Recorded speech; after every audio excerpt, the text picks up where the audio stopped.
বক্তব্য শুনেছেন। আজকের এজেন্ডা বাংলাদেশ জাতীয়তাবাদী দল বিএনপির প্রতিষ্ঠা বার্ষিকী উপলক্ষে আলোচনা সভা অনুষ্ঠিত হয়েছে। গত রবিবার আমিরাতের রাজধানী আবুধাবির আল ইব্রাহিম রেস্টুরেন্ট হল রুমে কেক কেটে প্রতিষ্ঠা বার্ষিকী উদযাপন করা হয়।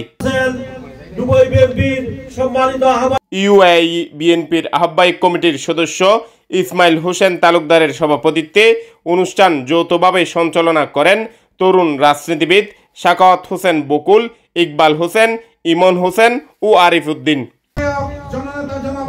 স্বাগত বক্তব্য রাখেন আবুধাবি বিএনপির সিনিয়র সহসভাপতি ও অনুষ্ঠান উদযাপন কমিটির আহ্বায়ক মোহাম্মদ আবুল বশর।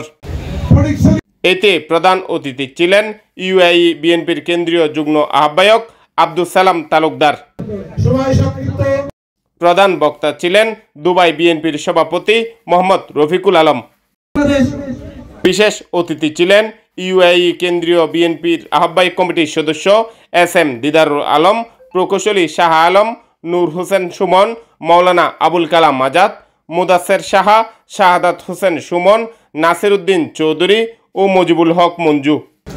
বাংলাদেশ জাতীয়তাবাদী দলের বক্তব্য রাখেন শওকত ওসমান রানা, আমিনুল ইসলাম টিপু, নেসারুল হক, জামাল উদ্দিন, কাজী ফারুক, সাগর হোসেন, মাহবুবুর রহমান, নজরুল ইসলাম চৌধুরী, ইলিয়াস বুইয়া, নিজাম উদ্দিন, আরিফুল ইসলাম তালুকদার, এরশাদ কন্ট্রাক্টর ও হেলাল উদ্দিন সহ আরও অনেকেই।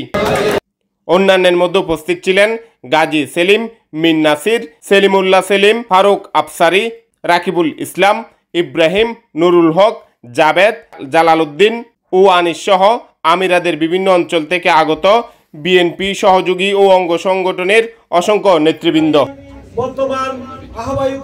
আরব আমিরাত থেকে আব্দুল মন্নান রানার তথ্যচিত্রে ডেস্ক নিউজ।